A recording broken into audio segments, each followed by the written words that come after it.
Hello guys, welcome back to BM, welcome back to brand new video. Hope you guys are doing well. The beloved Premier League is coming back soon, so I know everybody is happy. I'm here to give you my prediction for where every single team, where I think every single team will finish. Let's dive straight into that. In 20th position, last position, I'm going to pull it. They are very good in Championship, but I think the gap between the Champions League and the Premier League has grown a lot over the past 3 or 4 years. And I don't think their squad is going to be able to compete. And if they try to play naive attacking football a lot, they are going to get exposed, which I think they will play. Because most of the managers these days, they don't care about the club, they are just using the club to get a future job. So what happened with the company? He used Brighton, he used Burnley as an audition to get the Bayern job. Ross Martin tried the same thing with Southampton. Yeah, he hasn't gotten a job up to now. So I think most of the managers don't really care about keeping the team up like managers then cared about, like Samantha guys, the New Warlock, those guys. These guys don't care about keeping them up, they just care about getting their job. At number 19, the same reason why I think Leeds will not stay up. Burnley. Burnley have actually gotten some new additions, two from Chelsea, Leslie Gojuku and Amari Dobruya, and I wish them the best of luck. But I don't think they are good enough to stay up. The word may be offensive, but I don't think they are good enough to stay up in the Premier League. They have gotten Kyle Walker, but compared to the other teams, I don't see them staying up. So that's why I put them in 19th. And number 18th, this is going to be a shock to everybody, but I'm putting Everton. I think you can't be playing with poison fire too long and not get burned. This is their first season to their new stadium, but they have been playing relegation over time and time and time again. I feel this may be the season because they haven't really they have gotten those playoffs. They're looking to get Grealish, but they're still playing Coleman. They're still playing basically the same players over and over again. And other teams are getting better. I think this is the season they finally drop. I pray I'm wrong because I actually like Everton and I would like to see players like Dusbio stay up in the Premier League, to see more in the Premier League. But compared to other teams, I don't see them staying up. Number 17, Wolves. They still have some decent players. I think it's between them or Everton, but I'm just putting them slightly above. But I trust their manager very well. I think the manager from Flamengo, really good manager. They have sold a lot of key players. They sold Kilman and Pedro Neto last season. They have sold Kilman. Wangi Chance is going. So they have sold a lot of their quality players. But I think they don't have enough to stay in the Premier League. And they are going to bring some Portuguese like Burido. So I'm just going to put them in 17. I think I'm going to put Sunderland. Sunderland is a team that most of people are putting in 20th and are putting them to relegate, but they have made some smart recruitment. They have brought in Shaka, they have brought in Andiga, they have brought in a lot of other African players. I think with the quality, they also brought small quality from the championship, but I think their recruitment, I actually thought their recruitment helped them more than the other teams that came from the championship, more than Burnley, more than Leeds. That's why I'm putting them in 16th. I won't be surprised if they finish higher in the bottom half, but I know they are not getting relegated. Number 15th, I'm putting Fulham. Fulham has been in and up the bottom half of the table for the past 2 or 3 years. I'm just going to put them in 15th. They haven't really bought anybody new. Anybody's fantastic, but they still have some quality players like Robertson, Iwobi, Traore, and Jimenez, but they haven't really upgraded. So I'm putting them in 15th. In number 14, I'm putting Burnley. Brighton. Number 14, I'm putting Brentford. Brentford is a team that people are expecting to relegate because they have lost Thomas Frank, they have lost Norgard, but they have lost Flacken, but they have Kelleher. Their coach is basically the same, and the assistant of their former coach. And we have kept 3 or 4 players. They have a lot of versatile players that can adapt to different formations, and they have a lot of strong players. And I think they have a good Premier League players. So I don't see Brentford relegating. They are just like Brighton, they have smart recruitment. So I don't see them relegating. Number 13, I'm putting Graham Potter's West Ham. I have a feeling that they may do better, but yeah, I'm just going to keep that feeling one side because they haven't really done anything in the Premier League since when Graham Potter have come with Joel Lepetegi, but they have some good players. They still have Faketa, they still have Bowen and so on and so forth. They have brought in Callum Wilson. Sorry for saying Chris Wilson. They have brought in Callum Wilson, but I think they are just going to stay around 13th to 11th. But I'm just putting them 13th. They may end up sacking Graham Potter if they don't get the results they want, but I'm just putting them in 13th. And number 2, I'm putting Crystal Palace. I would expect Crystal Palace to finish 12th. Yes, they have a good squad. They are also playing the Conference League this season. They may finish lower, but I think that's just it. That's just enough. They may have a good run in the Conference League and end up winning it, because I trust English sides in competition, except if it's big clubs like Real Madrid and Barcelona and Bayern, where English clubs actually do well. So I'm not surprised if they end up winning the Conference League. They should have been in the Europa League, but they got finessed because of the multi-club ownership. So I'm just putting them in 12th. And number 11, I'm putting Nottingham Forest. The Europa League is just going to be too much for them to handle. Not much serious recruitment. They have gotten some players, but not top notch. But I think they'll be enough, because what they did in the Premier League with the players they had, they managed to keep with White, managed to arrest him and threaten him to stay. I hope I don't get cancelled for that. But they actually were able to keep him, keep most of their players, and that was really smart. They didn't really see anybody from last season. So all the bigger clubs. So I'm putting them there. I think they'll get a deep run. So I know they'll get a deep run in the Europa League. And slightly above them is their Europa League partners. I'm putting Aston Villa in 10th. Like I said, slightly above them is their Europa League partners. Why I'm putting them in 10th? They didn't really equip their squad. They didn't really bring in players. Last season, the loanees like Marcus Rashford and Asensio really helped them at the tail end of last season. They haven't really done anything serious this summer. They haven't really made the most, just like other teams below them. And with Europa League football, I doubt you even see Unai get sacked. It's nothing that cannot happen in football. I've seen a lot of weird things, but I'm just putting them in 10th. Compared to the other teams that will finish up with them, who has done smarter recruitment and who like their recruitment policy is sharper, and they don't have a Europa League football to play. That's why I'm putting Brighton number 9. I think this is Fabian Hausler's second season. Brighton, don't go to Pedro. Brighton, like I said, top-notch recruitment. Brighton, top-notch recruitment. The recruitment they will may sell. So buy somebody for peanuts. Buy something £1. Sell like at £1 million.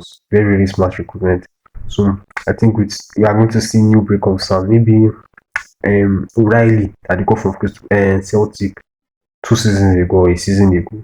I think I'm going to see more of him. Mitoma is still there. So with 1 game a week, they finished in around there last season. I expect them to do the same. Number 8, I'm putting Bournemouth. I should have put them higher. But they lost a lot of key players. And Ariola and all of that. They lost a lot of key players. They lost Huitin, Savani, Kekes, and Kepa. They lost basically their backline. But another club with smart recruitment. So that's why I'm putting them in 8. And number 7, a club that lost a lot of players. They lost a lot of players to their rivals. So I'm putting them in number 7, Newcastle. They got better players. They barely got the Champions League.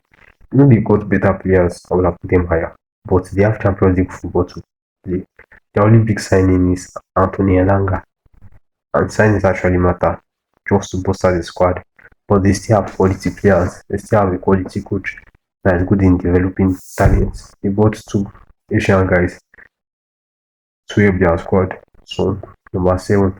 And let's get to the most important part, the tricky part, the top 6. My number 6, I'm putting Tottenham. They messed up. My 6, I'm putting Tottenham. They messed up their win against PSG. Thomas Frank is here. They are cutting good quality players. They are cutting Paulinho.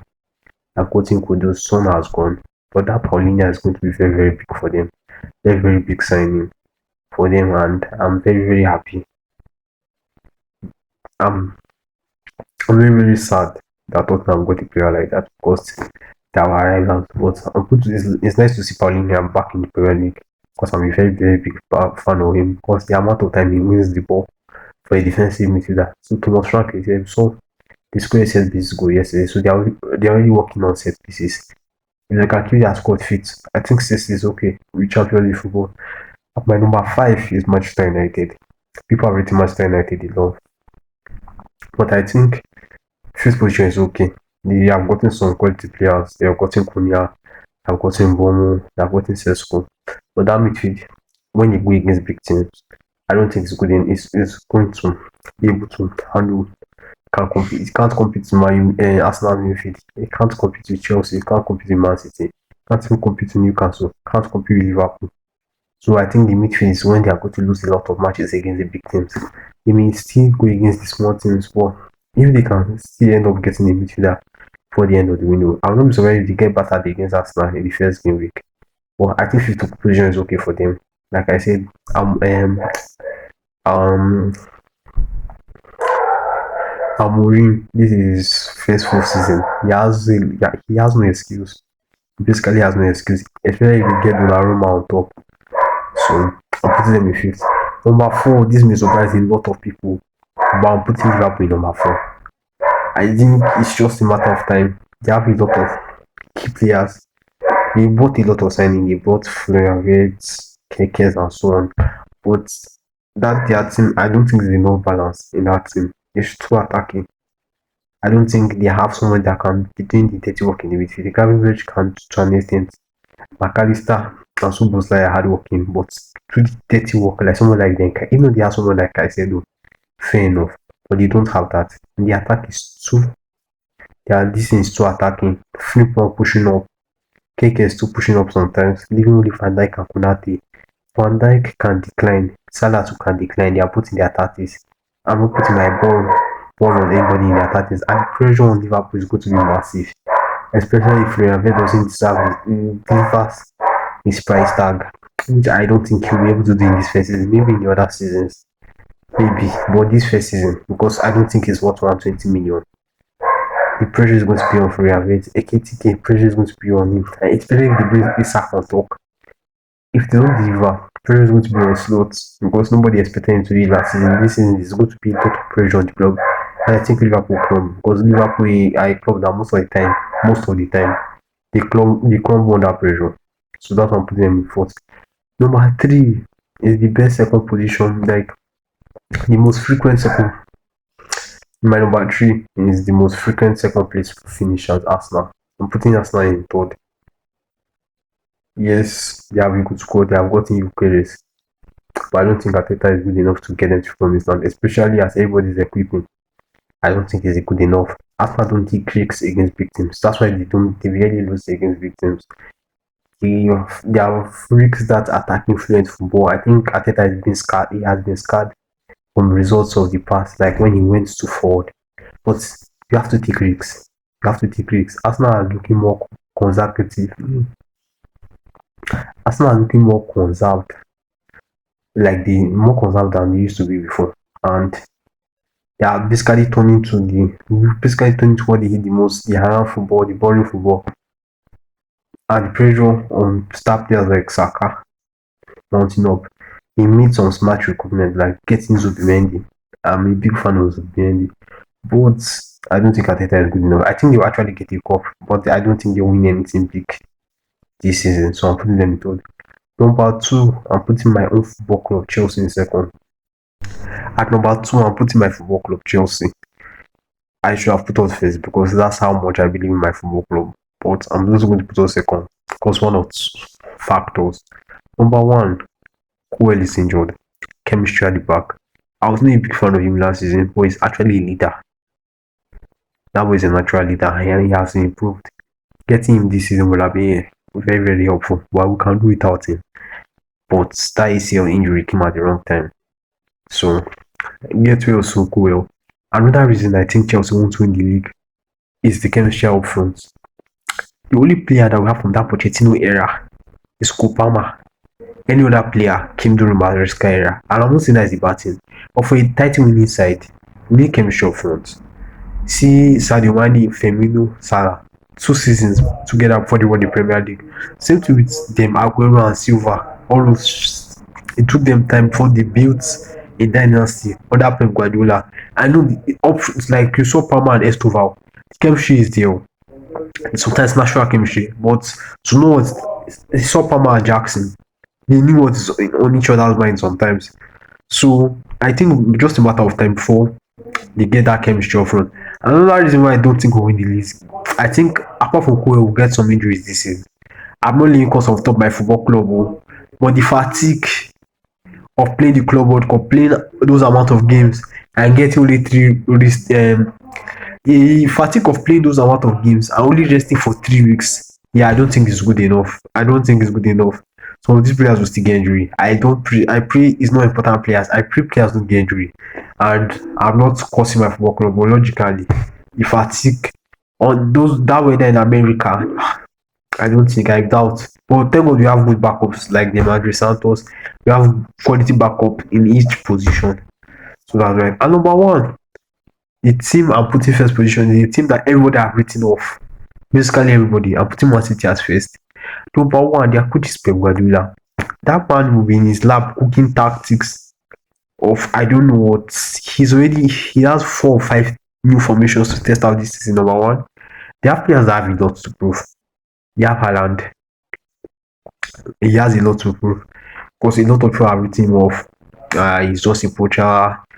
KDB is not here. Will he be able to get the same amount of goals again? I think it's time for him to get his third goal input. Number two, Foden too has a lot to prove. Next year's the World Cup year. If he doesn't play well, he might not go to the World Cup. He also has a lot to prove. He got in players like Sheki and Mamouche, Reinders, and some players it may take time for them to. But they have players. Rodri is back. They have players that actually won the Premier League. Doku is there. Ruben Diaz, John Stones, all these players that have won the Premier League are still here. So it's just a matter of time. I don't think they will go fight the Champions League, but that Premier League, I expect more consistency from them than Chelsea. I may be wrong. I may actually be wrong. But I just have that gut feeling that Man City, and this might be Pep's last season.